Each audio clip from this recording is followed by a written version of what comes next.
사랑이 충만하시고 우리의 삶을 인도하시는 하나님, 감사합니다. 하나님의 인도하심을 알고 기뻐하며 따르기보다 우리의 감정과 생각을 앞세워 분주하게 살아왔던 저희들의 모습을 이 시간 돌아봅니다. 저희의 치우친 모습을 바로 보게 하시고 그런 저희들을 언제나 사랑으로 인내하시고 기다리시는 하나님 앞에 생각과 마음을 맞출 수 있도록 도와주옵소서. 하나님 보시기에 가장 좋은 삶으로 인도하시는 하나님, 새로운 시작을 앞두고 있는 청소년들을 위해 기도합니다. 시험을 앞둔 청소년들, 또 취업을 준비하고 있는 청소년들, 모두 하나님께 의지하고 맡기며 평안한 마음으로 최선을 다할 수 있도록 보호하여 주옵소서. 올해 새로운 학교와 사회 환경에서 누구도 겪어보지 않았던 시간들을 보내고 있습니다. 특히 많은 영상들을 접하는 청소년들이 분별할 수 있도록 지혜를 주시고 스스로 해야 할 일들을 찾고 해결하며 좋은 습관들을 만드는 데에 힘쓸 수 있도록 저희들의 마음을 주장하여 주옵소서. 이 어려운 시기에 하나님을 더욱 알고 저희가 할 수 있는 일에 최선을 다하며 잘 보낼 수 있도록 힘으로 함께하여 주옵소서. 세상에서 중요하다고 말하면서 어느새 우리 자신과 하나님을 잊어버리게 하는 가치들에 속지 않게 하시고 하나님께서 빚으신 대로 비전을 품고 열심히 달려가는 청소년들이 될 수 있도록, 그래서 하나님과 동행하며 사회에서 역할을 해내는 청년들로 성장할 수 있도록 붙들어 주옵소서. 또한 청소년들이 이제 마주할 우리 사회를 위하여 기도합니다. 하나님의 질서가 세워지고 소중한 가치가 지켜지는 사회가 될 수 있도록 다스려 주옵소서. 하나님, 저희들이 이제까지 하나님과 함께 걸었던 그 모든 첫걸음을 기억합니다. 항상 보호하시고 인도하심에 감사드리며 이 모든 말씀 예수님의 이름으로 기도드렸습니다. 아멘. 오늘 우리에게 주신 하나님 말씀은 베드로전서 5장 6절에서 7절의 말씀입니다. 베드로전서 5장 6절에서 7절의 말씀입니다. 그러므로 하나님의 능하신 손 아래서 겸손하라. 때가 되면 너희를 높이시리라. 너희 염려를 다 주께 맡기라. 이는 그가 너희를 돌보심이라. 아멘. 사랑하고 축복합니다. 첫걸음 기도에 벌써 5번째 날입니다. 시간이 참 빨리 지나가는 것 같습니다. 우리 성도님들에 비해서는 아직 한참 때이지만 성인이 된 지 벌써 16년이라는 시간이 지났습니다. 그래서일까요? 어머니의 손이 그리울 때가 많이 있습니다. 예전에 갑자기 급체를 해서 정말 죽을 뻔했었던 적이 있습니다. 제가 고등학교 때 음식점 장작을 패는 아르바이트를 한 적이 있습니다.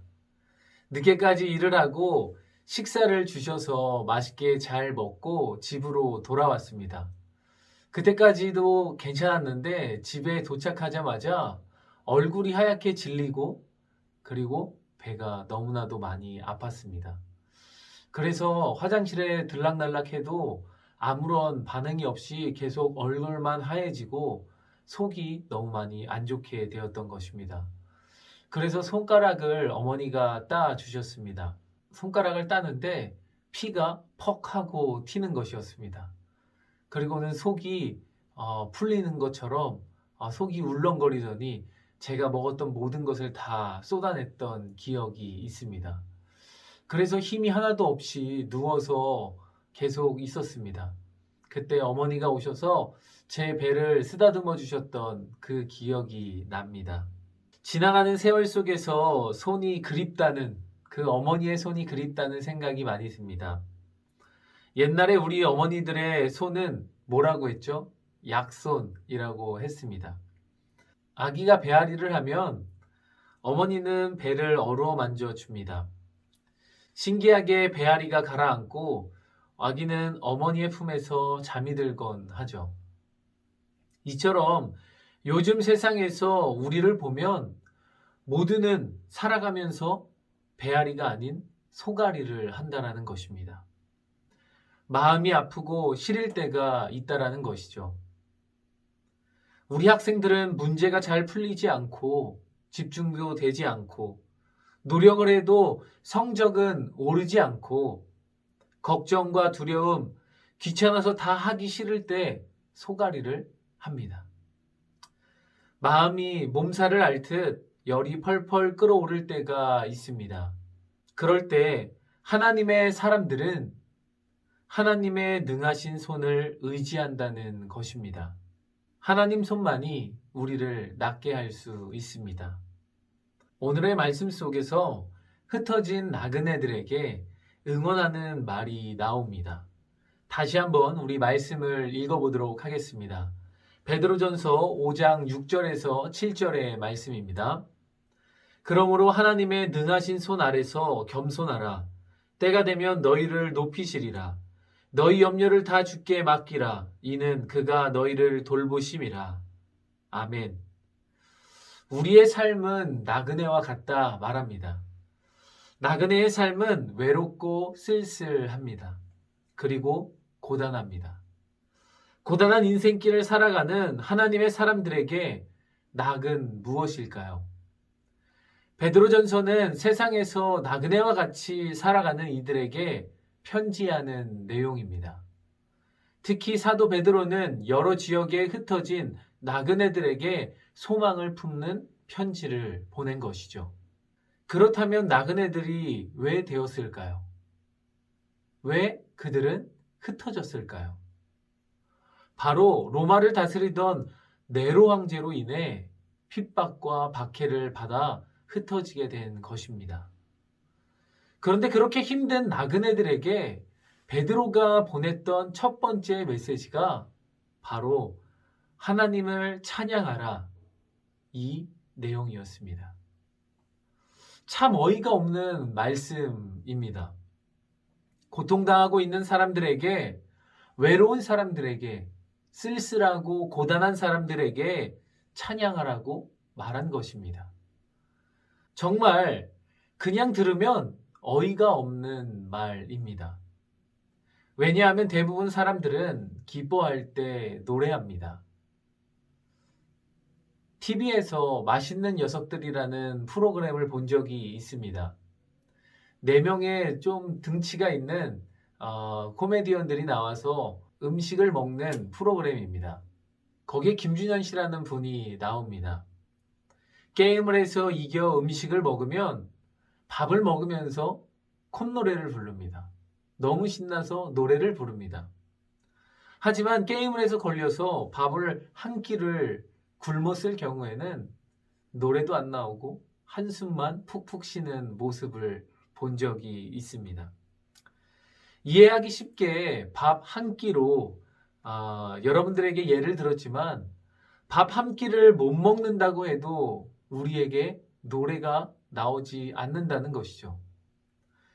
더 힘든 고단한 삶을 살아가는 시간 속에서 어떻게 찬양할 수 있을까요? 여러 가지 고난을 당한 성도들에게 찬양하라는 말에 그들은 얼마나 황당했을까요? 우리 친구들이 예배하러 오면 제가 찬양합시다, 우리 입술을 열어 찬양합시다, 이렇게 이야기를 합니다. 우리 친구들은 입을 뻐끔뻐끔 열며 금붕어처럼 찬양을 한다는 것이죠. 생각해보면 얼마나 힘들고 지칠까 생각이 들었습니다. 다른 친구들은 평일에 열심히 공부하고 또 놀고 하다가 주말에 낮잠을 자고 낮잠 자다가 학원을 갔다 옵니다. 그런데 우리 친구들은 평일에 열심히 공부하고 학원도 다니고 놀다가 주말이 되어서 낮잠을 자야 할 그 시간에 그들은 일어나서 교회에 와서 예배를 드립니다. 그리고 학원을 가고 독서실을 주말에 또 갑니다. 우리 친구들은 늦잠도 못 자고 하는 그 속에서 지치고 피곤하니 당연히 찬양이 나오지 않을 수 있다라는 생각이 들었습니다. 그런데 베드로는 흩어진 나그네들이 찬양할 수 있는 이유를 이렇게 말합니다. 첫 번째는 너희는 하나님의 선택을 받은 백성들이기 때문이다. 이렇게 말을 합니다. 우리 학생들이 취업에 대한 고민, 대입에 대한 고민으로 답답하고 힘들다고 할지라도 어려운 상황 속에서 있다 할지라도 나의 삶의 최고의 기쁨은 하나님께 택함을 받았다는 것을 잊지 말기를 바랍니다. 그러므로 흩어진 나그네들은 산 소망을 가졌습니다. 흩어진 나그네들에게 산 소망은 바로 예수 그리스도입니다. 그 예수 그리스도를 믿기에 우리는 영원한 생명을 가지고 삶을 살아갈 수 있다는 것입니다. 그러므로 우리 앞에 대입이라는 또 취업이라는 큰 산이 있을지라도 기뻐하시기를 소망합니다. 함께 하시는 그 주님의 손이 우리를 도와주실 것이기 때문입니다. 그리고 두 번째 찬양의 이유는 흩어진 나그네들은 하나님의 보호하심을 받는 백성들이라는 것입니다. 우리가 주님께 모든 것을 맡길 때 하나님은 우리의 염려를 아시고 또 걱정을 아시고 우리를 돌보아 주실 줄 믿습니다. 나에게 약함이 있나요? 아니면 우리 자녀들에게 약함이 있나요? 그렇다면 나의 그 약한 손을 하나님의 강한 손 위에 포개어 올려놓기를 원합니다. 염려하고 걱정하는 것들을 주님의 손 위에 다 올려놓고 맡기자라는 것입니다. 그러면 아버지 하나님의 손이 우리를 높여주시고 우리를 돌보아 주실 줄 믿습니다. 우리의 문제들을 해결해 주실 줄 믿습니다. 수능을 앞두고 소가리를 하고 있습니까? 우리 자녀들의 걱정으로 소가리를 하고 계십니까? 그렇다면 하나님의 능하신 손 위에 올려 놓으십시오. 그때 어머님의 따뜻했던 손길로 인해 배앓이가 다 나았던 것처럼 하나님의 따뜻하신 손으로 우리를 어루어 만져 주실 줄 믿습니다. 흩어진 나그네들을 돌보아 주시고 인도해 주신 것처럼 시험 속에서 면접 속에서 우리를 돌보아 주시고 인도해 주실 줄 믿습니다. 그리고 자녀들의 걱정 속에서 주님이 지혜를 주시고 인도해 주실 줄 믿습니다. 그래서 우리의 입술로 노래하기를 원합니다. 하나님의 손은 약손이다 라고 노래할 수 있는 제일가족 모두가 되기를 소망합니다. 오늘 하루도 마무리하시면서 우리 자녀들을 위해 기도하실 텐데요. 하나님의 능력의 손을 의지하는 자녀들이 될 수 있게 해달라고, 그리고 하나님의 능력을 의지하는 부모님들이 될 수 있게 해달라고 함께 기도하시기를 바랍니다. 제가 기도하고 다 함께 기도하겠습니다. 능력이 많으신 하나님, 전지전능하신 하나님의 손을 의지할 수 있는 믿음을 주셔서 감사합니다. 하나님의 손은 우리의 마음을 고쳐주시는 약손임을 고백합니다. 대입을 앞두고 여러 가지 복잡한 마음이 드는 자녀들의 마음을 만져 주시옵소서. 염려와 걱정을 주님의 손 위에 올려놓을 수 있는 믿음도 주시고 겸손히 하나님의 손을 의지하는 자들을 외면하지 않으시고 최고의 때에 최고의 타이밍으로 높여주실 줄 믿습니다. 이 믿음 변치 말게 하시고 끝까지 하나님만을 의지하는 자녀들 그리고 부모님들이 되게 하여 주시옵소서. 감사를 드리며 예수님의 이름으로 기도했습니다. 아멘. 오늘도 2명의 친구들을 위해서 함께 기도하고 또 자유롭게 기도하도록 하겠습니다. 기도하시겠습니다. 2021년 세상으로 첫걸음을 내딛는 친구들의 기도 제목을 공유해드리니 함께 기도해 주시기 바랍니다. 주단영 학생의 기도 제목입니다. 첫째, 대학 입시 결과를 모두 주님께 맡겨드리게 하시옵소서. 둘째, 언제나 주님 안에서 건강 지켜주시옵소서. 셋째, 하나님을 더욱 의지하며 사회로의 첫걸음을 준비할 수 있게 하시옵소서. 주단영 학생과 주단영 학생의 기도 제목을 위해 다 같이 기도하시겠습니다.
진혜원 학생의 기도 제목입니다. 첫째, 지혜와 명철을 주셔서 대입시험을 잘 준비하게 하시옵소서. 둘째, 첫걸음을 주님의 안에서 잘 걸어가게 하시옵소서. 셋째, 믿음의 자녀로 성장하게 하시옵소서. 진혜원 학생과 진혜원 학생의 기도 제목을 위해 함께 기도하시겠습니다.